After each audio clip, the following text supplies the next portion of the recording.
Hello guys, welcome to RP academy. तो आज हम लोग नया चैप्टर स्टार्ट कर रहे हैं, that is demand and supply.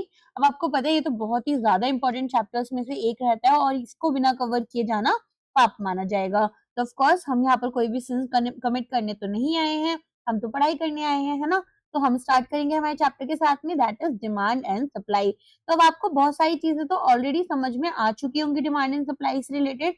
अगर फिर भी नहीं आती है तो कोई बात नहीं है, इमोशनल होने की जरूरत नहीं है, हम लोग अच्छे से पढ़ते हुए चलेंगे। तो सबसे पहले अगर हम बात करें सप्लाई और डिमांड की, तो ये सब कहाँ पर आती हैं? ये आती हैं आपके मार्केट में। तो हम समझेंगे भाई मार्केट क्या होता है, फिर हम देखेंगे कि डिमांड एंड सप्लाई क्या रहती है। ठीक है, तो मार्केट क्या होता है?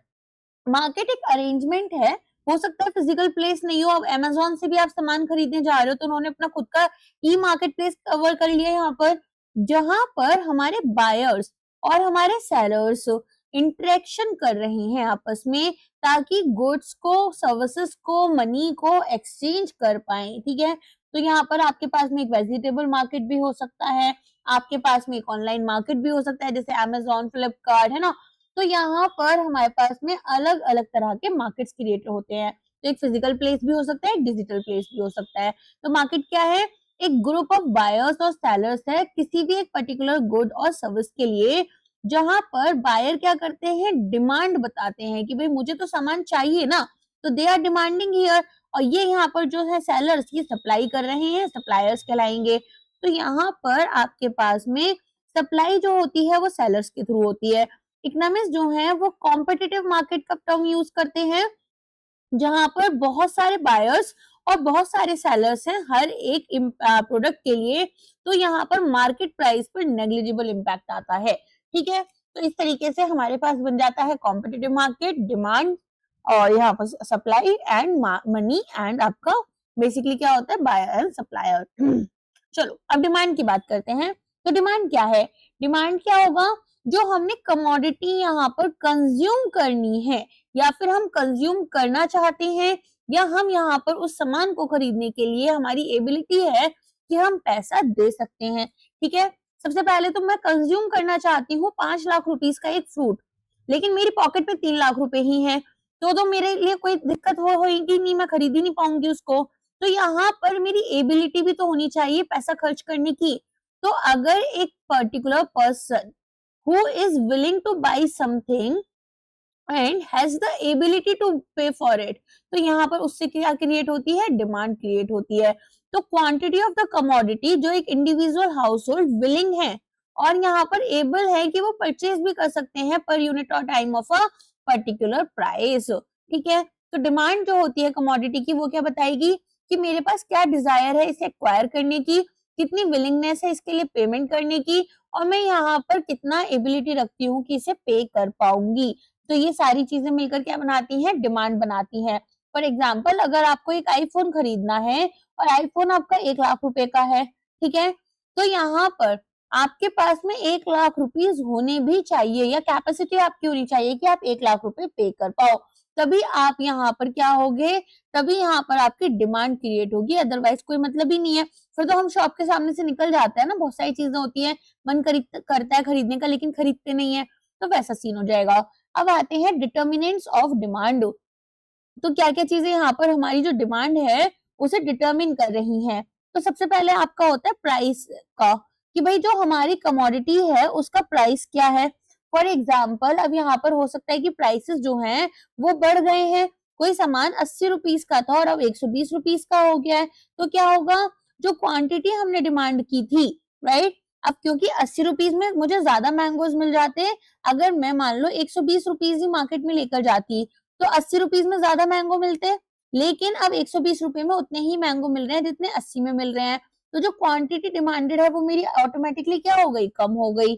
फिर आता है पी वाई। पी वाई क्या होगा, कोई भी सब्स्टिट्यूट गुड है अगर हमारे पास में, तो उसका प्राइस क्या है।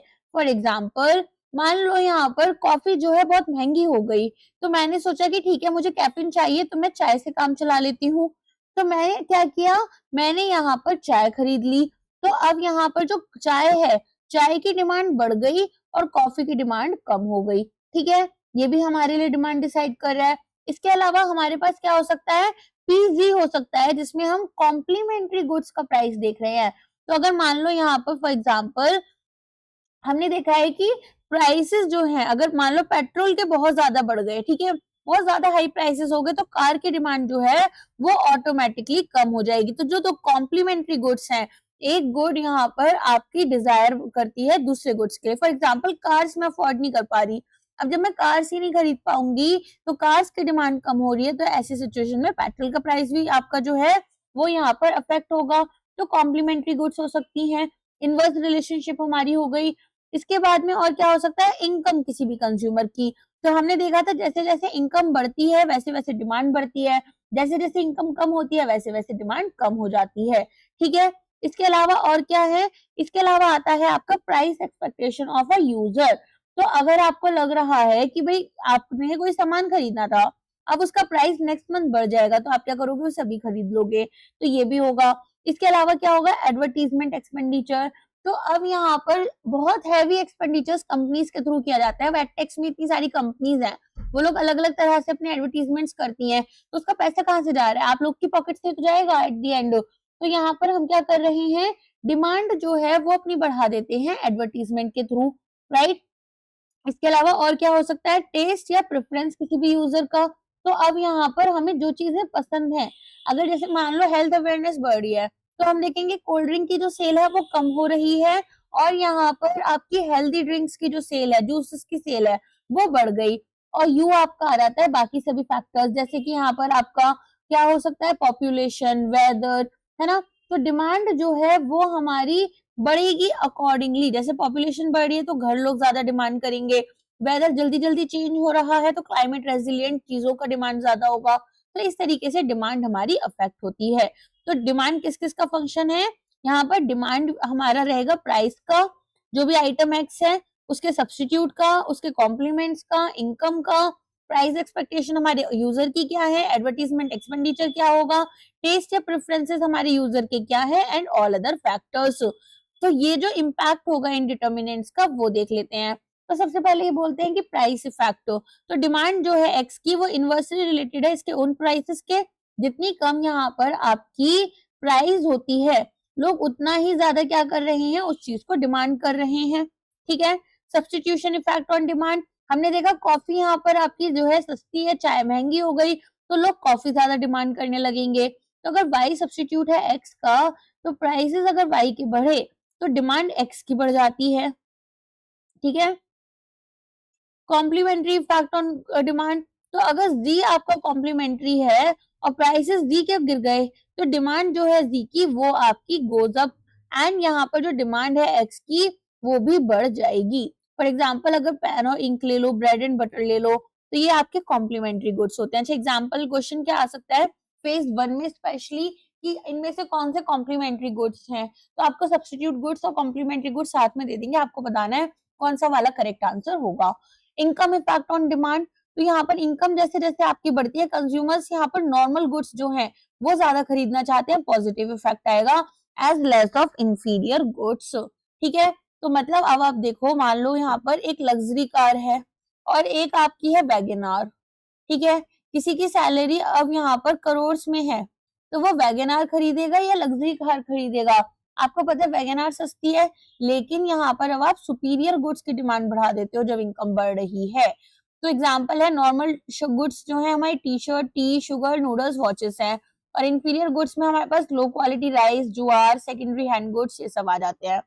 प्रमोशनल इफेक्ट, तो हमने देखा कि एडवर्टीजमेंट होगा, कोई चीज आपके सामने बार बार आएगी, आप उसे चेक करने जरूर जाते हो, तो सेल जो है फर्म की वो आपकी एक बियॉन्ड तक ऊपर जाती है। इसका मतलब जो डिमांड है एक्स की वो डायरेक्टली प्रोपोर्शनल है एडवर्टीजमेंट एक्सपेंडिचर के of the firm producing x. तो अगर कोई इंक्रीज हो रहा है जीडीपी में, तो क्या डिमांड अफेक्ट होगी।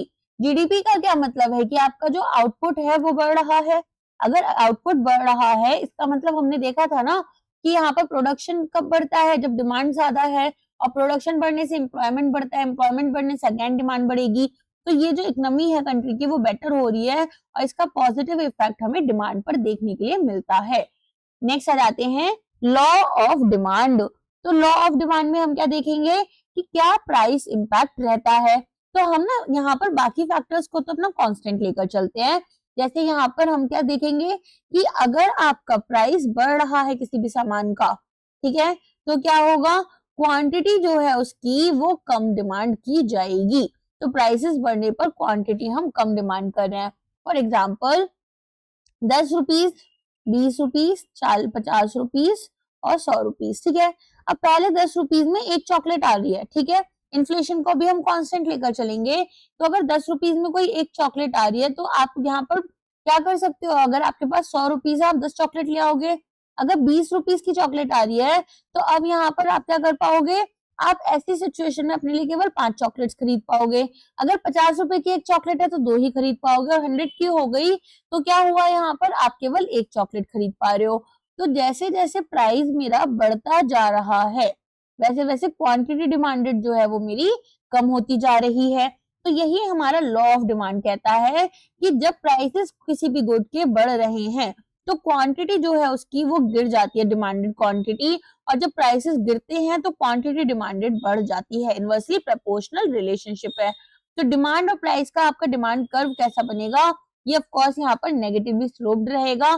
तो यहाँ पर इंडिविजुअल क्या करते हैं, ज्यादा कमोडिटी खरीदते हैं पर time period at lower prices. Inverse relationship हमारे price of the commodity and quantity of the commodity में देखे जाते हैं, जिसको हम लॉ ऑफ डिमांड बोलते हैं। तो एक फॉल हमें प्राइसेस में देखने के लिए मिलता है, जिसकी वजह से डिमांड जो है हमारी बढ़ जाती है, क्योंकि यहाँ पर जो सब्स्टिट्यूशन इफेक्ट और इनकम इफेक्ट है वो हमें देखने के लिए मिलता है, ठीक है। Law of reason of downward slope, तो यहाँ पर ये डाउनवर्ड स्लोप क्यों देखने के लिए मिल रहा है, तो 3 चीजें ध्यान में रखनी है। पहला है सब्स्टिट्यूशन इफेक्ट, दूसरा है इनकम इफेक्ट, और तीसरा है आपका न्यू बायर्स इफेक्ट। तो सब्स्टिट्यूशन इफेक्ट बोल रहा है कि देखो अगर पेप्सी के प्राइसेस बढ़ गए तो लोग यहाँ पर क्या करेंगे, कोको कोला खरीदना शुरू कर देंगे, है ना। तो यहाँ पर पहला ये हो गया। दूसरा इनकम इफेक्ट है, अगर यहाँ पर ब्रेड का प्राइस बढ़ जाएगा और कंज्यूमर की जो है इनकम जो है रियल इनकम वो भी बढ़ रही है, तो वो अब यहाँ पर ज्यादा ब्रेड्स खरीद सकते हैं।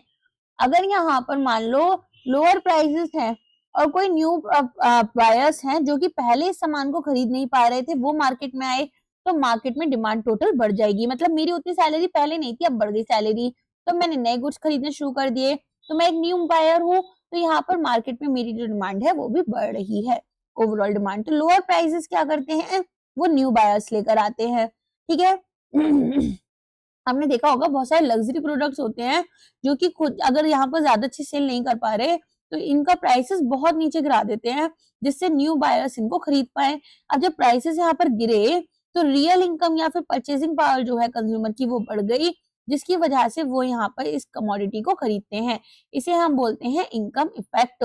जब प्राइसेस कमोडिटी के गिरते हैं तो प्राइसेस यहाँ पर बाकी सभी अगर हम अलग लेकर चले, कांस्टेंट लेकर चले बाकी अदर गुड्स के, तो कमोडिटी यहाँ पर रिलेटिवली चीपर हो गई। मतलब मानो टी और कॉफी, कॉफी का प्राइस तो सेम चल रहा है लेकिन टी का प्राइस गिर गया तो टी मेरे लिए सस्ती हो गई। अब यहाँ पर लोग क्या करेंगे, फिर टी को डिमांड करना शुरू कर देंगे। तो आपको कंज्यूमर्स क्या कर रहे हैं, वो सब्स्टिट्यूट कर रहे हैं कमोडिटी को in place of other commodities जो कि यहाँ पर रिलेटिवली डियरर हैं। तो ये आपका क्या कहलाता है, सब्स्टिट्यूशन इफेक्ट कहलाता है। तो डिमांड रिलेशनशिप आपकी कुछ इस तरीके से डाउनवर्ड स्लोपिंग बनती है। अब यहाँ पर मूवमेंट्स कैसे होते हैं अलोंग द ग्राफ वो देखेंगे। अब movement along the demand curve में हमारे पास में बेसिकली हम देखेंगे कि एक्सपेंशन जैसे हो रही है डिमांड की या कॉन्ट्रेक्शन हो रही है तो हमारा डिमांड कर्व किस तरह से मूव करेगा। तो यहाँ पर अगर प्राइसेस में चेंज हो रहे हैं गुड्स के तो मूवमेंट जो है वो भी आपकी चेंज होगी, ठीक है। तो मान लो यहाँ पर एक्सपेंशन की बात करते हैं सबसे पहले कि अगर यहाँ पर आपकी जो डिमांड है वो बढ़ रही है तो क्या होगा। देखो अगर डिमांड बढ़ी, डिमांड मेरी बढ़ी, डिमांड बढ़ने से क्या होगा, यहाँ पर मैंने देखा है कि भाई जब आपके पास में प्राइसेस कम होते हैं तभी तो डिमांड बढ़ रही है, इनवर्सली प्रोपोर्शनल रिलेशनशिप है। तो हमारे पास में movement along the same demand curve होगी। तो मान लो आपका प्राइस जो है किसी भी सामान का, आपको कोई सामान खरीदने गए अपना फेवरेट जो कि 400 रुपीज का था और अभी ये 250 रुपीज में मिल रहा है, तो आप क्या करोगे, आप यहाँ पर इसकी डिमांड बढ़ा दोगे, ठीक है। तो यहाँ पर अब आप क्या सोचोगे कि ठीक है अभी तो पहले 400 रुपए का तो बहुत महंगा था, अब केवल 250 रुपए में है, तो हो सकता है कि पहले जहां आप एक ही पिज्जा खा रहे थे अब आप 2 पिज्जा खाने लग जाओ। तो ये हो गया मेरा कि जब डिमांड बढ़ रही है। अगर मैं बात करूं कॉन्ट्रैक्शन की डिमांड में, कि भाई हमारे पास मान लो प्राइसेस बढ़ा दिए, अब जो 400 रुपए का पिज्जा था वो आपको 800 रुपीज में मिलने लग गया। तो पहले तो आप एक हफ्ते में एक पिज्जा खा जा रहे थे, अब आप 2 हफ्ते में या फिर आपका बेसिकली कम टाइम में इसे खाना शुरू करोगे कि बहुत रेयर खाया करोगे, क्योंकि अब इसका प्राइस जो है वो बहुत ज्यादा बढ़ गया है। तो ये जो मूवमेंट्स हैं ये हमारी कैसे आ रही हैं कि हमारी जो क्वांटिटी डिमांडेड है उसमें चेंजेस आ रही हैं। ठीक है, यहाँ पर मूवमेंट क्या हो रही है कि जो क्वांटिटी डिमांडेड है that is changing, what is not changing, यहाँ पर हमारी डिमांड में, बेसिकली डिमांड में नहीं शिफ्ट आ रही है, क्वांटिटी जितनी हम डिमांड कर रहे हैं उसमें शिफ्ट आ रहा है। तो अगर राइज यहाँ पर होगा प्राइसेस में गुड्स के या फिर फॉल होगा, प्राइसेस गिरेंगे तो क्वांटिटी डिमांडेड क्या होगी आपकी, वो आपकी बढ़ जाएगी, और प्राइस आपके बढ़ रहे हैं तो क्वांटिटी डिमांडेड क्या होगी आपकी, गिर जाएगी। राइट, तो इसी को हम यहाँ पर क्या बोलते हैं, चेंज इन क्वांटिटी डिमांडेड। तो यहाँ पर राइज या फॉल आपकी डिमांड में क्यों हो रहा है, क्योंकि प्राइसेस गिर रहे हैं, बाकी सब कांस्टेंट है। तो राइज इन डिमांड क्या कहलाता है, एक्सपेंशन, क्योंकि फॉल इन प्राइस देखने के लिए मिलेगा, और डाउनवर्ड मूवमेंट होगा हमारे डिमांड कर्व का। ठीक है, फॉल इन डिमांड क्या होता है, यहाँ पर कॉन्ट्रैक्शन ऑफ डिमांड जिसकी वजह से राइज हुआ प्राइसेस में, और अपवर्ड मूवमेंट हमें देखने के लिए मिलेगी हमारे कर्व में। तो कुछ इस तरीके से आप देख सकते हैं कि प्राइसेस बढ़ रहे हैं, तो अगर मेरे पहले प्राइसेस यहाँ पर थे और अब मेरा प्राइस यहाँ पर आ गया है, ठीक है, जब प्राइसेस बढ़ रहे हैं, P1 पर थे हम, तो यहाँ पर क्वांटिटी आपकी जो होगी पहले कम थी प्राइस, तो क्वांटिटी आप ज्यादा डिमांड करोगे। जब आप P2 पर पहुंचे तो P2 पर पहुंचने पर क्वांटिटी आपकी कम डिमांड की जाएगी। राइट, तो यहाँ पर जो ग्राफ बन रहा है वो कुछ इस तरीके का बन रहा है। तो हम क्या देखेंगे कि मूवमेंट आपकी कैसे हो रही है, अगर प्राइस बढ़ रहा है तो मूवमेंट आपकी ऊपर की तरफ जा रही है डिमांड कर्व में, डिमांड कर्व अब आपका यहाँ से यहाँ मूव करेगा, और प्राइसेस बढ़ा दो तो नया डिमांड कर्व किधर बनेगा, ऊपर की तरफ बनेगा, प्राइसेस कम कर दो तो डिमांड कर्व आपका नीचे की तरफ बनने लगेगा। तो इस तरीके से हमें अपने जो डिमांड कर्व है इसमें मूवमेंट्स देखने के लिए मिलती हैं। अब ये तो हुई हमारी यहाँ पर मूवमेंट, अब आ जाओ शिफ्ट पर। शिफ्ट कब होती है डिमांड कर्व में, जब डिमांड ही बदल रही है। पहले क्या था, क्वांटिटी डिमांड की प्लस माइनस हो रही थी, अब यहाँ पर हमारी डिमांड बदल रही है। तो अगर डिमांड हमारी बदल रही है क्योंकि कुछ नॉन प्राइस फैक्टर्स हैं जैसे इनकम, टेस्ट, एड्स, इसकी वजह से यहाँ पर अब मान लो किसी का एड बहुत ज्यादा सामने आ रहा है, फॉर एग्जाम्पल मैगी के साथ हुआ था कि मैगी का जो डिमांड था वो उसके एडवर्टीजमेंट्स की वजह से बढ़ना शुरू हुआ था। तो यहाँ पर हमने क्या किया, ऑल टुगेदर जो डिमांड थी उसी को चेंज कर दिया, तो एंटायर डिमांड कर्व आपका शिफ्ट हो जाएगा। तो राइटवर्ड या फिर लेफ्टवर्ड शिफ्ट होता है। अगर मान लो आपका ये लेफ्टवर्ड शिफ्ट हो रहा है तो पर्टिकुलर सामान का डिमांड आपका कम हो रहा है, राइटवर्ड शिफ्ट होगा तो बढ़ेगा। ठीक है, तो राइटवर्ड शिफ्ट कब होता है, जब आपकी इनकम ज्यादा है तो डिमांड बढ़ेगी। प्राइसेस यहाँ पर सब्स्टिट्यूट्स के, कॉफी भी महंगी हो गई तो चाय में ज्यादा खरीदना पसंद करूंगी। राइट, इसके अलावा क्या हो सकता है, सक्सेसफुल एडवर्टीजमेंट हो गया तो यहाँ पर हमारी जो प्रोडक्ट था उसकी डिमांड बढ़ गई। तो ये होते हैं right word shift. Right word shift हमारे पास में जब हमारी डिमांड बढ़ रही है, लेफ्ट वर्ड जब हमारी डिमांड कम हो रही है ना, तो लोअर इनकम हो गई या फिर प्राइसेस जो है सब्स्टिट्यूट्स के वो आपके गिर गए, और यहाँ पर अनफेवरेबल चेंजेस देखने के लिए मिल रहे हैं टेस्ट में। तो प्राइसेस जो है गुड्स के वो अगर कांस्टेंट रहें और कोई और फैक्टर यहाँ पर बदल जाए, जैसे इनकम बदल जाए या फिर प्राइसेस हमारे रिलेटेड गुड्स या सब्स्टिट्यूट्स के यहाँ पर चेंज हो जाएं, तो ये हमारी डिमांड कर्व में शिफ्ट लेकर आते हैं। ठीक है, तो यहाँ पर इसे हम चेंज इन डिमांड कहते हैं, जिसमें कि हमारी डिमांड जो है वो बदल रही है, क्योंकि यहाँ पर हमारे अदर फैक्टर्स में चेंजेस आएंगे अदर देन दोस प्राइसेस। और राइज इन डिमांड यहाँ पर इंक्रीज इन डिमांड होगी, आपका कर्व राइटवर्ड शिफ्ट हो जाता है, राइट वर्ड आपका कर्व शिफ्ट होता है। एंड यहाँ पर क्यों हो रहा है, क्योंकि जो पर्टिकुलर गुड है उसकी डिमांड अब ज्यादा बढ़ गई है। अगर बात करें फॉल इन डिमांड की तो आपका कर्व लेफ्टवर्ड शिफ्ट होता है। ठीक है, तो यहाँ पर इस तरीके से आपका डिमांड कर्व बन जाएगा। तो आप इसमें देख सकते हैं कि किस तरीके से चीजें आपकी चल रही हैं। तो मान लो यहाँ पर एक एग्जांपल लेते हैं कि लोग जो हैं अब वो हेल्थ कॉन्शियस हो गए हैं, तो क्या होगा, फ्रूट जूस जो है उसकी डिमांड बढ़ जाएगी, साथ में जो आपकी कोक है या कोल्ड ड्रिंक्स है इनकी डिमांड कम हो जाएगी। तो यहाँ पर जो आपका होल कर्व है वो अगर हम फ्रूट्स के लिए निकालें या फ्रूट जूस के लिए निकालें तो वो राइट वर्ड शिफ्ट होगा। और अगर मैं देखूं यहाँ पर कोल्ड ड्रिंक के लिए तो ये आपका लेफ्ट वर्ड शिफ्ट हो जाता है। ठीक है, तो सप्लाई क्या है? Quantity of a commodity which a firm और industry is willing to produce. मैं कितना प्रोडक्शन कर सकती हूँ, मेरे पास अभी कितना फिक्स बजट है, कितना मेरे पास यहाँ पर वेरिएबल के लिए बजट रहेगा, अकॉर्डिंगली मैंने क्या किया, चीजों को फिक्स किया। और यहाँ पर हमारे पास में क्या होगा कि हम एक फर्म या फिर कोई इंडिविजुअल प्रोड्यूस करना चाहते हैं एक गिवन प्राइस पर किसी भी क्वांटिटी को, कमोडिटी की, तो इसे हम सप्लाई बोलते हैं। सप्लाई यहाँ पर एक स्पेसिफिक आउटपुट क्वांटिटी है जो कि प्रोड्यूसर्स यहाँ पर विलिंग हैं और एबल हैं कि वो अवेलेबल करा सकते हैं इसको कस्टमर्स को एट द गिवन प्राइस। ठीक है, over a given period of time. Stock क्या होता है? आपने यहाँ पर स्टॉक बना लिया, इन्वेंट्री बना ली, राइट? ऐसे ही बोलते हैं ना, तो जो टोटल क्वांटिटी आपके पास है कमोडिटी की विद द सेलर, तो इसे हम स्टॉक बोलते हैं। ओके, सप्लाई अगर कमोडिटी की हो रही है तो वो किस किस चीज पर आएगी? क्या उसके प्राइसेस पर चेंज हुआ क्योंकि प्राइस और क्वांटिटी डिमांडेड ज्यादा हो गई? अगर डिमांड ज्यादा हो रही है तो मेरी सेल भी ज्यादा होगी। दूसरा, यहाँ पर इनपुट प्राइसेस कैसे रहे आपके?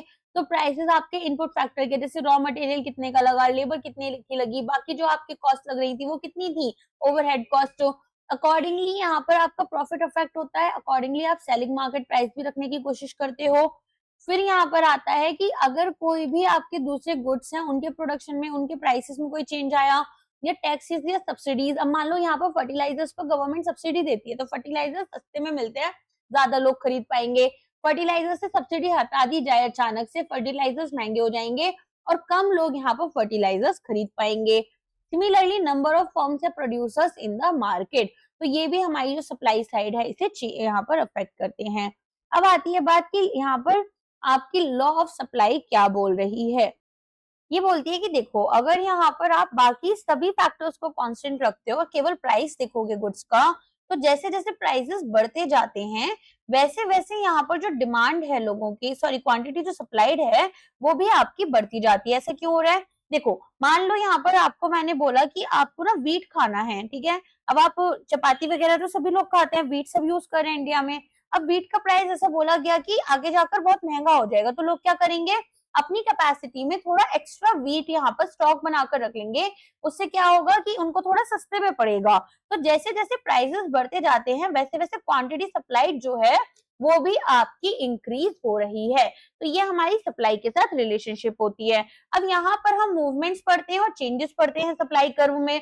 मूवमेंट जब हम पढ़ते हैं तो हम देखते हैं कि भाई बाकी जो फैक्टर्स है वो कांस्टेंट है, केवल यहाँ पर प्राइस मूवमेंट। और जब चेंजेस पढ़ते हैं तो हमारे प्राइस को हम कांस्टेंट रखते हैं और नॉन फैक्टर्स जो है हमारे नॉन प्राइस फैक्टर्स उन्हें हम यहाँ पर चेंज कर कर देखते हैं कि क्या इम्पैक्ट पड़ेगा। तो सबसे पहले अगर हम बात करें सप्लाई कर्व में, तो जब प्राइसेस बढ़ रहे होते हैं तो क्वांटिटी सप्लाइड भी बढ़ जाती है। तो यहाँ पर आप क्या देखेंगे कि हमारा जो कर्व है वो धीरे धीरे ऊपर की तरफ जाएगा। फॉर एग्जाम्पल, अगर यहाँ से हमारा प्राइस मान लो 5 था तो क्वांटिटी इतनी हमारी जा रही है। अगर यहाँ पर 10 प्राइस होगा तो क्वांटिटी हमारी जो है वो बढ़ जाएगी, और प्राइस हमारे बढ़ रहे हैं तो क्वांटिटी सप्लाइड अगेन फिर से बढ़ जाएगी। ठीक है, तो यहाँ पर अपन के पास में किस तरह का ग्राफ बन रहा है, जो कि अपवर्ड मूव कर रहा है, और इसी पार्ट को हम बोलते हैं एक्सपेंशन। ये समझ में आ गया? अब बात करते हैं कॉन्ट्रैक्शन की। तो अब उल्टा समझो, मान लो यहाँ पर पहले 15 रुपीज था किसी गुड्स का और अब 10 रुपीज हो गया, तो यहाँ पर जो क्वांटिटी सप्लाइड है वो भी कम होती जा रही है। तो ये हमारा क्या होगा, ये हमारा होता है कॉन्ट्रैक्शन। तो हम बाकी फैक्टर्स को कांस्टेंट रखेंगे। अगर हम प्राइसेस नोट करें कि भाई कोई भी चेंजेस हमारे प्राइसेस में आ रहे हैं तो उससे जो क्वांटिटी है हमारी वो भी चेंज हो जाती है। तो अगर यहाँ पर प्राइस राइज होगा तो अपवर्ड मूवमेंट होगी, प्राइस में फॉल होगा तो डाउनवर्ड मूवमेंट होगी अलोंग द सप्लाई कर्व। इसे हम यहाँ पर क्या बोलते हैं, change in the quantity supplied. तो रेफर करेंगे इसको टू राइज और फॉल इन सप्लाई। क्यों? क्योंकि यहाँ पर own prices of the goods जो है वो चेंज हो रहे हैं। राइज इन सप्लाई यहाँ पर क्या कहलाएगा, एक्सपेंशन ऑफ सप्लाई कहलाएगा, जो कि आपका rise in supply due to rise in own prices है। आपके खुद के प्राइसेस यहाँ पर बढ़ रहे हैं और अपवर्ड मूवमेंट हो रही है, हम ऊपर की तरफ जा रहे हैं। अगर हम यहाँ पर अपने प्राइसेस को कम कर रहे हैं तो हम नीचे की तरफ आ रहे हैं, कॉन्ट्रैक्शन हो रहा है।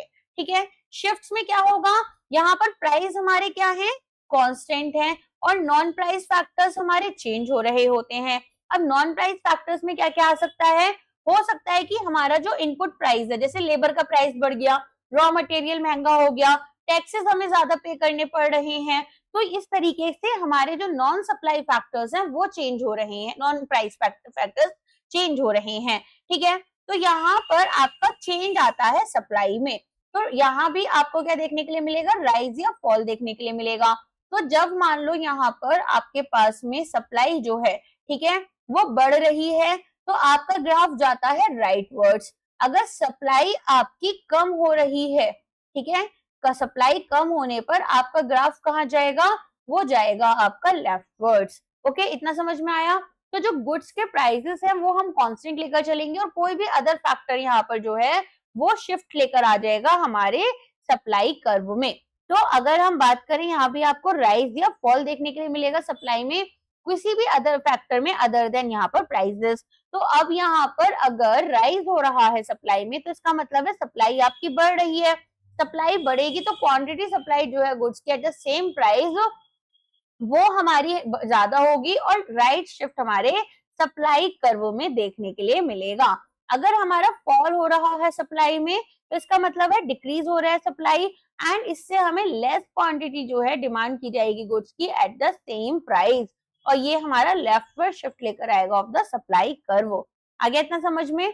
अब यहाँ पर आप देख सकते हैं आपके सप्लाई कर्व बने हुए हैं, तो जब यहाँ पर आपका कोई भी फैक्टर क्या हो रहा है, आपका कोई भी फैक्टर यहाँ पर चेंज हो रहा है, जिससे कि आपका प्राइसेस जो है वो आपके बेसिकली हम यहाँ पर कांस्टेंट ही लेकर चलेंगे। फॉर एग्जांपल 3000 का हमने एक कांस्टेंट प्राइस लिया है, लेकिन अब यहाँ पर क्वांटिटी सप्लाइड अगर बढ़ी तो हमारा जो कर्व है वो राइटवर्ड शिफ्ट होगा।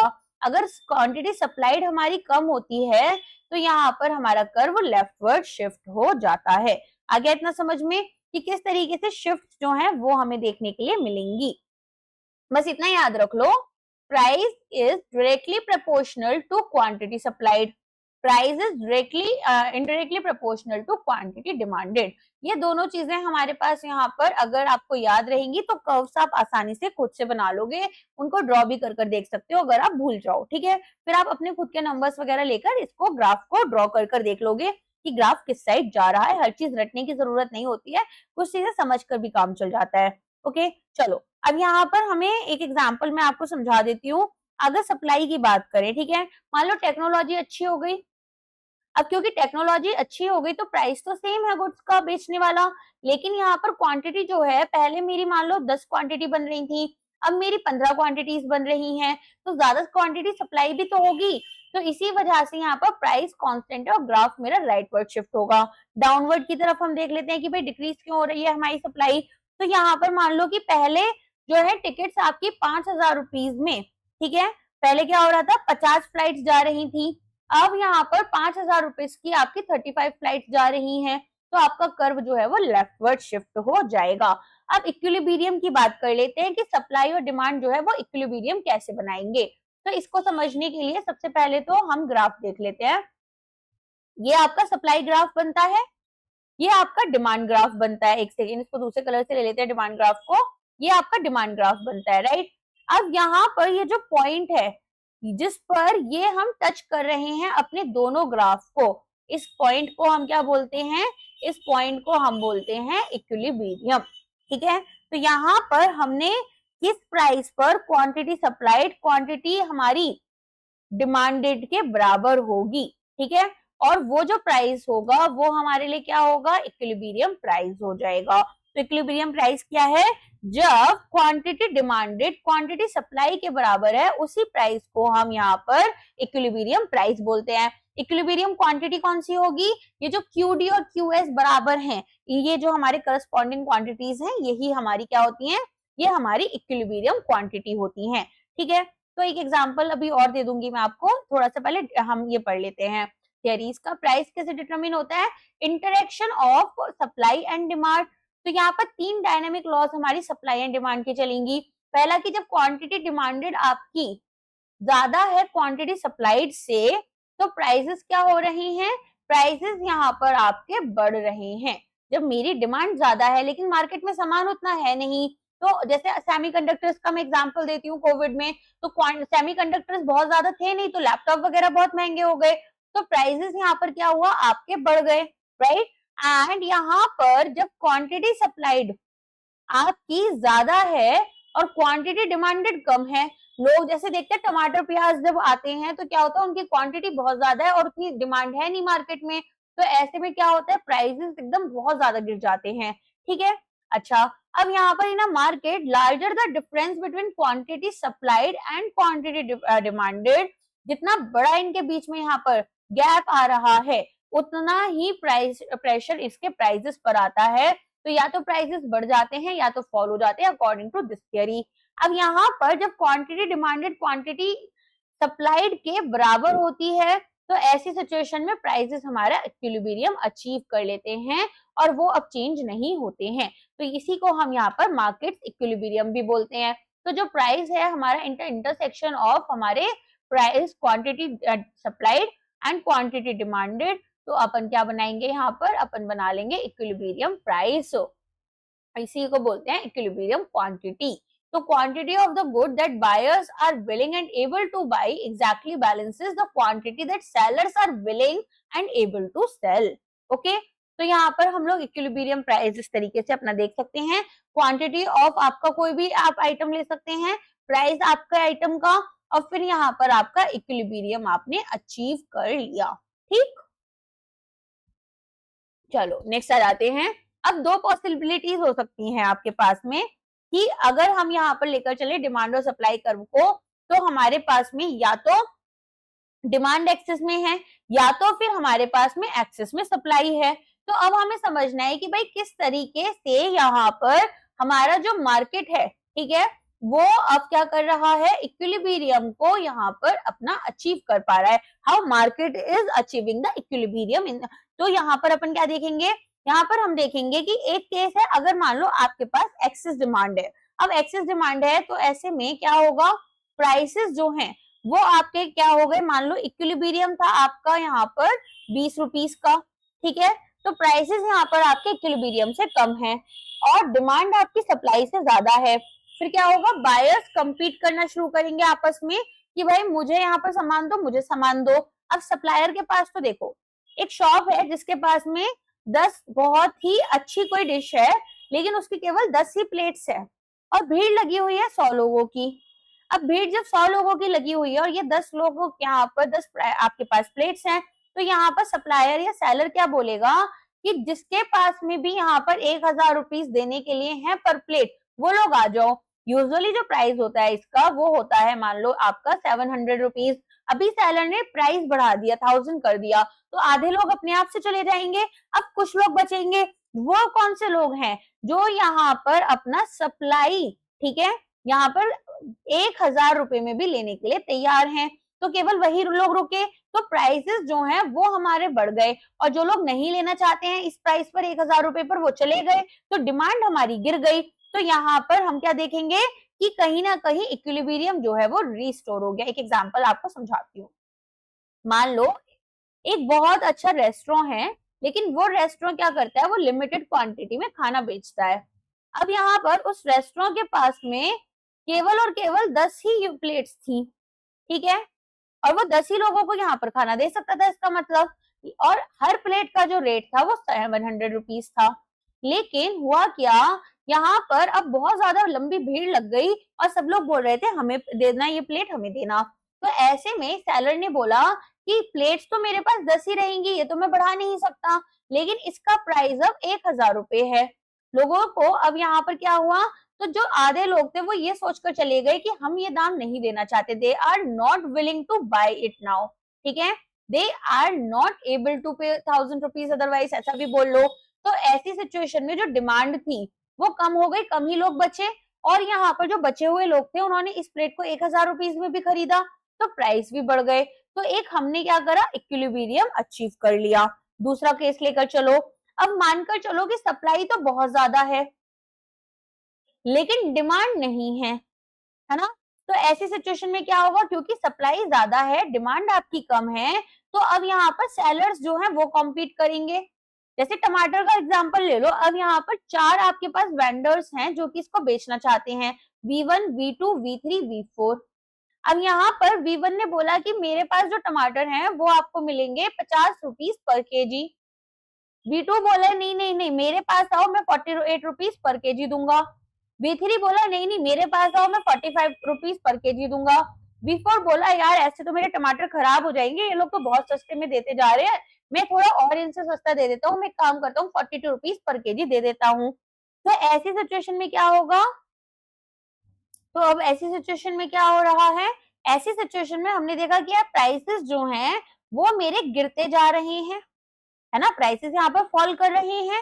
और क्यों क्यों कर रहे हैं, क्योंकि सेलर्स कम्पीट कर रहे हैं। अब यहाँ पर डिमांड जो है, कम प्राइसेस बढ़े तो लोगों ने सोचा यार टमाटर तो बड़े सस्ते मिल रहे हैं, थोड़े ज्यादा खरीद लेते हैं, इतने सस्ते तो कभी नहीं मिलने वाले, तो डिमांड बढ़ गई, यहाँ पर भीड़ इकट्ठी हो गई है ड्रामा देखने के लिए। और क्या हुआ, सप्लाई जो थी, ठीक है, अब ये कम होती चली जा रही है। क्या हुआ, डिमांड जो पहले मेरी कम थी अब डिमांड बढ़ गई और सप्लाई मेरी गिर रही है। क्यों, क्योंकि इन्होंने अपने सारे टमाटर बेच दिए, अब इनके पास लोग आए, इनके भी सारे टमाटर बिक गए, इनके भी बिक गए, इनके भी बिक रहे हैं।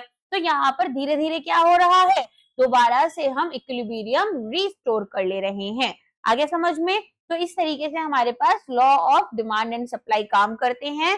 तो एक्सेस सप्लाई कब होती है, यहाँ पर सिचुएशन है जब प्राइस आपके इक्विलिब्रियम से ज्यादा है, ठीक है, प्राइस आपके इक्विलिब्रियम प्राइस से ज्यादा है और क्वांटिटी जो लोग सप्लाई कर रहे हैं बाय द प्रोड्यूसर्स वो यहाँ पर ज्यादा है देन द क्वांटिटी डिमांडेड, जिसकी वजह से यहाँ पर एक्सेस सप्लाई हो गई। एक्सेस डिमांड में क्या हो रहा है, क्वांटिटी डिमांडेड जो है वो ज्यादा है और यहाँ पर क्वांटिटी सप्लाई कम हो रही है, प्लस जो प्राइसेस हैं हमारे वो आपके बिलो द इक्विलिब्रियम प्राइसेस हैं, ठीक है। तो ऐसी सिचुएशन में एक्सेस डिमांड आ जाएगी। तो हर एक दोनों सिचुएशंस में मार्केट जो है उसमें आप क्या देखोगे कि एक पॉइंट आएगा जब क्वांटिटी डिमांडेड क्वांटिटी सप्लाई के साथ इंटरेक्ट करेगी और अपनी इक्विलिब्रियम को अचीव कर लेगी। तो जब हमारे पास हायर प्राइसेस होते हैं और एक्सेस सप्लाई होती है तो मैन्युफैक्चरर्स यहाँ पर एक्सेस में इन्वेंट्रीज रख लेते हैं, ठीक है, मतलब सामान यहाँ पर ज्यादा है और प्राइसेस भी ज्यादा है और कंपटीशन जो है वो हमारे मैन्युफैक्चरर्स के बीच में चल रहा है। तो फिर क्या होगा, प्राइस के ऊपर एक डाउनवर्ड प्रेशर आ जाएगा। क्यों, क्योंकि जो कुछ सप्लायर्स हैं वो अब लोअर प्राइसेस पर सामान बेचने लगेंगे। दिखाते हैं वाला एग्जांपल आपको। तो इससे क्या हो रहा है, यहाँ पर जो प्राइसेस हैं वो फॉल कर जाते हैं और कंज्यूमर्स डिमांड जो है वो इंक्रीज कर जाती है। सो जैसे जैसे प्राइसेस आपके गिर रहे होते हैं वैसे वैसे आप क्या देखेंगे यहाँ पर कि कंज्यूमर जो है वो उसकी डिमांड भी बढ़ जाएगी, क्वांटिटी डिमांडेड भी इंक्रीज होगी जब तक वो यहाँ पर एक इक्विलिब्रियम प्राइस पर सेटल नहीं हो जाते। अब यहाँ पर लोअर प्राइसेस एक्सेस डिमांड है, ठीक है, तो शॉर्टेज हो गई गुड्स की, तो एक अपवर्ड प्रेशर आएगा प्राइसेस पर। जैसे मैंने आपको वो रेस्टोरेंट का 10 प्लेट्स वाला एग्जांपल दिया था, तो यहाँ पर ज्यादा बायर्स चेस करेंगे अवेलेबल गुड्स को। अब प्राइस बढ़ेगा तो सप्लायर यहाँ पर ज्यादा प्रोडक्शन करेंगे, लेकिन जो डिमांड है बायर्स से वो आपकी डिक्रीज हो जाएगी और प्राइस एंड क्वांटिटी जो है वो अपने इक्विलिब्रियम लेवल को अचीव कर लेंगे। तो यहाँ पर हमारे पास में कुछ इस तरीके से आपको देखने के लिए मिलेगा कि जब हमारे पास में सप्लाई जो है आइडेंटिकल होगी, क्वांटिटी डिमांडेड और क्वांटिटी सप्लाई, ठीक है, जब यहाँ पर हमारे पास में प्राइसेस जो हैं वो बहुत हाई हैं इक्विलिब्रियम प्राइसेस से और जो डिमांड है वो हमारी Q2 पर हम मानकर चल रहे हैं एज ऑफ नाउ, और ये आपकी एक्सपेक्टेड जो Q1 थी, ठीक है, उससे लेकिन लोअर है, तो एक्सेस सप्लाई यहाँ पर क्रिएट हो रही है। तीसरे वाले में क्या होगा, अगर यहाँ पर प्राइसेस आपके रिलेटिवली लो हैं और डिमांड जो है प्रोडक्ट की वो आपकी ज्यादा है, ठीक है, क्वांटिटी डिमांडेड आपकी ज्यादा है देन Q2, तो यहाँ पर एक्सेस डिमांड जो है वो आपकी क्रिएट हो जाती है। तो इफेक्ट्स क्या होते हैं shift in supply and demand के, अपवर्ड शिफ्ट हमें सप्लाई एंड डिमांड कर्व्स में जो है अगर देखने के लिए मिल रहा है तो वो इक्विलिब्रियम प्राइस और क्वांटिटी को भी अफेक्ट करेंगे। तो अगर सप्लाई कर्व आपका क्या होगा, अपवर्ड जा रहा है, इसका क्या मतलब हुआ, इसका मतलब हो गया कि यहाँ पर सप्लाई आपकी डिक्रीज हो रही है लेकिन जो डिमांड है वो आपकी स्टडी चल रही है, इक्विलिब्रियम प्राइसेस आपके बढ़ जाएंगे और क्वांटिटी जो है आपकी वो यहाँ पर डिक्रीज हो जाएगी। फॉर एग्जांपल अगर गैसोलीन सप्लाईज जो है वो फॉल करती हैं तो पंप के प्राइसेस आपके बढ़ जाते हैं, ठीक है। तो यहाँ पर क्या होगा, जैसे ही आपकी सप्लाई कम हो रही है, सप्लाई कम होने से इसका मतलब क्या होगा कि गुड्स जो है स्कार्सिटी हो गई है, गुड्स की स्कार्सिटी हो गई तो प्राइसेस जो हैं वो हमारे क्या होगा बढ़ जाएंगे और प्राइसेस बढ़ेंगे तो जो हमारी क्वांटिटी है, ठीक है, वो हमारी कम हो गई। तो जैसे ड्रॉट आई, ड्रॉट से क्या हुआ, वीट जो है, वीट का यहाँ पर आउटपुट कम आया, वीट का आउटपुट कम आने से उसके प्राइसेस बढ़ जाएंगे। ठीक है, अगर सप्लाई आपकी बढ़ रही है, सप्लाई बढ़ेगी तो राइट हैंड साइड हम मूव करेंगे। ठीक है, गुड्स मतलब इसके पास, आपके पास में क्या है, ज्यादा अवेलेबल है। यहाँ पर जैसे स्कार्सिटी हो गई थी, यहाँ पर ज्यादा अवेलेबल हो गए, जिसकी वजह से प्राइसेस जो है वो आपके गिर जाते हैं। प्राइसेस गिरने के बाद में क्वांटिटी तो आपकी बढ़ गई ना, अब क्वांटिटी आपकी बढ़ी हुई है तो यहाँ पर अब एग्जाम्पल ले लेते हैं, क्या होगा। फॉर एग्जाम्पल अगर ज्यादा रिफाइनरीज हैं तो पेट्रोल प्राइसेस क्या हो गए आपके, कम हो जाएंगे। यहाँ पर आपके पास में रिफाइनरीज या गैसोलीन सप्लाईज कम है तो प्राइसेस बढ़ जाते हैं। ठीक है, अच्छा इसके अलावा अगर डिमांड आपकी बढ़ गई तो ज्यादा बायर्स हैं, इसका मतलब प्राइसेस बढ़ेंगे। सप्लाई कांस्टेंट है, क्वांटिटी आपकी यहाँ पर इंक्रीज होगी। फेस्टिव सीजन में हमने देखा गोल्ड की डिमांड बढ़ जाती है, तो सप्लाई कर्व आपका, जैसे अभी दिवाली चल रही है तो गोल्ड का डिमांड बढ़ जाता है, गोल्ड का डिमांड बढ़ने से प्राइसेस कितना रॉकेट हाई पहुंच जाते हैं। तो सप्लाई कर्व आपकी डाउनवर्ड शिफ्ट होती है, मतलब सप्लाई आपकी इंक्रीज हो रही है, इक्विलिब्रियम प्राइस फॉल करेगा और क्वांटिटी आपकी इंक्रीज हो जाएगी। ठीक है, सप्लाई बढ़ी, सप्लाई बढ़ने से क्वांटिटी जो है वो भी इंक्रीज हो जाती है। सप्लाई कम होगी तो क्वांटिटी भी आपकी कम हो जाएगी। तो अगर डिमांड कर्व आपका अपवर्ड शिफ्ट हो रहा है, ठीक है, जैसा कि अभी हमने देखा डिमांड कर्व ज्यादा होगा तो यहाँ पर बायर्स ज्यादा होते हैं, बायर्स ज्यादा होने से प्राइसेस बढ़ जाते हैं, प्राइसेस बढ़ने से यहाँ पर आपके पास में क्वांटिटी जो है वो भी इंक्रीज हो जाती है, तो क्वांटिटी भी आपकी बढ़ेगी और इक्विलिब्रियम प्राइसेस भी आपके बढ़ जाएंगे।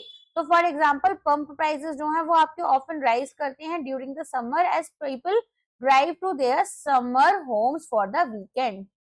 और अगर आपकी डिमांड कम हो रही है तो क्या होगा, यहाँ पर बायर्स कम होते हैं, बायर्स कम होने से प्राइसेस आपके कम हो जाते हैं, प्राइसेस कम होने से कंज्यूमर्स जो है वो पेट्रोल कार से आपका इलेक्ट्रिक व्हीकल कार्स की तरफ चले जाते हैं। ठीक है, तो यहाँ पर बोल रहे हैं कि पंप प्राइसेस आपके कब बढ़ते हैं, ड्यूरिंग द समर, क्योंकि लोग यहाँ पर समर होम्स की तरफ जा रहे हैं, घूमने फिरने जा रहे हैं, समर वेकेशन वगैरह होती है ना। तो डिमांड कर्व आपकी क्या होती है, डाउनवर्ड शिफ्ट हो रही है, तो डिमांड आपकी डिक्रीज हो रही है, सप्लाई आपकी स्टडी चल रही है, इक्विलिब्रियम प्राइसेस और क्वांटिटी दोनों ही आपकी यहाँ पर डिक्रीज हो जाती हैं। ठीक है, चलो इतना आ गया समझ में। अब आ जाते हैं हम अपना नेक्स्ट पार्ट पर। ये आपका ग्राफ है, यहाँ पर आप देख सकते हैं, ये इक्विलिब्रियम क्वांटिटी था, ये प्राइस था। फिर यहाँ पर आपने क्या देखा कि धीरे धीरे यहाँ पर अगर मार्केट सप्लाई आपकी कांस्टेंट है और मार्केट डिमांड आपकी बढ़ रही है, तो यहाँ पर जो प्राइसेस हैं और जो क्वांटिटी है वो दोनों ही आपकी बढ़ जाएंगी। ठीक है, एंड वाइस वर्सा। तो ये आपका बता रखा है इन्होंने इंक्रीजिंग सप्लाई। तो यहाँ पर अगर आपका मान लो डिमांड जो है वो कांस्टेंट है, सप्लाई मार्केट सप्लाई आपकी एक बार यहाँ पर है और एक बार यहाँ पर आएगी, तो इक्विवेलेंट आपका ये था। ठीक है, इक्विलिब्रियम आपने यहाँ पर अचीव किया हुआ था। अब अगर प्राइसेस आपके कम हो जा रहे हैं तो क्वांटिटी सप्लाइड जो है वो आपकी क्या हो रही है, यहाँ पर आपकी क्वांटिटी सप्लाइड बढ़ रही है। ठीक है, तो ये मनी सप्लाई 1 आपका बना और ये मनी सप्लाई 2 आपका बन, मार्केट सप्लाई 2 बन गया। नेक्स्ट है यहाँ पर डिक्रीजिंग डिमांड। डिक्रीजिंग डिमांड में क्या होगा, डिक्रीजिंग डिमांड में हमने देखा था कि यहाँ पर अगर डिमांड कम हो रही होती है तो आपके पास में इफेक्ट जो है प्राइसेस पर वो भी कम होता है, और प्राइसेस कम होते हैं तो जो क्वांटिटी सप्लाइड है वो भी आपकी कम हो जाती है। ठीक है, समझ में आ गया। यहाँ पर हमारे पास क्या हो रहा था, सप्लाई बढ़ रही थी, तो सप्लाई बढ़ने से प्राइसेस आपके क्या होते हैं, प्राइसेस आपके कम हो रहे हैं, प्राइसेस कम होने पर यहाँ पर आपके पास में जो क्वांटिटी है वो इंक्रीज हो जाती है। चलो अब यहाँ पर आपके पास में एक लास्ट ग्राफ है, लास्ट इसमें क्या बोल रहे हैं, चेंजेस इन इक्विलिब्रियम प्राइसेस। तो यहाँ पर अगर आपकी सप्लाई कम हो रही है, सप्लाई कम होने से क्या होगा, गुड्स आपके स्कार्सिटी आ जाएगी तो प्राइसेस आपके बढ़ जाते हैं। अब प्राइसेस आपके बढ़ रहे हैं तो क्वांटिटी जो है वो आपकी डिक्रीज हो रही है, यहाँ पर क्वांटिटी डिक्रीज होने से ड्रॉट्स जो है वो आपके आउटपुट को कम कर देती हैं, राइट। एंड इसके साथ में यहाँ पर हमारा जो फर्स्ट पार्ट है डिमांड एंड सप्लाई का वो कंप्लीट हो जाता है। अब आपका सेकेंड पार्ट बचता है जिसमें कि हम प्राइस इलास्टिसिटी ऑफ डिमांड पढ़ेंगे, तो मैं आपको नेक्स्ट लेक्चर में कराऊंगी। आज के लिए बस इतना ही रखते हैं। आई होप लेक्चर आपको पसंद आया होगा, सारी चीजें आपको अच्छे से समझ में आई होंगी। तो अगर लेक्चर पसंद आया तो लाइक करना, चैनल को शेयर करना, अलग अलग ग्रुप्स में you can talk about RPA academy, ताकि ज्यादा से ज्यादा लोग यहाँ पर आपके साथ में जुड़ पाए और एक अच्छी फैटर्निटी हम बनाए। अलॉन्ग विद दैट कोई भी कॉमन आपको डाउट होता है, कोर्सेज के बारे में आपको जानना है तो आप क्या कर सकते हैं, आप कमेंट कर कर पूछ सकते हैं एंड rpacademy.co.in पर भी आप यहाँ पर विजिट कर सकते हैं। अलॉन्ग विद दैट ना एक चीज है, मान लो आपने कमेंट किया तो कमेंट अगर न्यू कमेंट है ना तो मुझे दिख जाएगा, मैं आंसर कर दूंगी। अभी तुरंत तुरंत हमारी बात हो रही है तो ठीक है, मुझे याद रहेगा कि मेरी इस तरह से कोई कमेंट हुई थी और कोई डाउट है मैं बच्चे का चेक कर लूंगी। अब कोई 10 दिन पुराना कमेंट है, उस पर अगर रिप्लाई में आपने कोई और डाउट पूछा तो मुझे ना नोटिफिकेशन नहीं आएगा और मुझे पता भी नहीं चलता है। ऐसी सिचुएशन में या तो मैं जाकर एक एक कमेंट चेक करूं, which is again not very much feasible for me. तो आप क्या कर सकते हो, आप हमेशा ना एक न्यू कमेंट कर दो, उससे क्या होता है मुझे पता चल जाता है कि ओके एक नया डाउट आया है। तो आपका ये मैटर नहीं करता कि आपके पास 10 डाउट्स हैं या आपके पास सिमिलर प्रॉब्लम्स आ रहे हैं, मैं आपको रिप्लाई कर दूंगी। मैं कभी भी रूडनेस नहीं रखती हूँ यहाँ पर, जितना भी टाइम मुझे मिलता है मैं डेफिनेटली रिप्लाई करती हूँ, मैं किसी का भी डाउट यहाँ पर स्किप नहीं करती। बट आज मैंने देखा था कुछ कमेंट्स आए हुए थे जो कि रिप्लाईज थे दूसरे कमेंट्स के। नाउ ऐसा चेक करना ना हर बार पॉसिबल नहीं होगा, अभी तो थोड़ा दिवाली वेकेशन टाइप चल रहा है तो मैंने चेक कर लिया था। ठीक है, चलो अब मिलते हैं हमारे नेक्स्ट वीडियो में, आज के लिए बस इतना ही है। Thank you so much.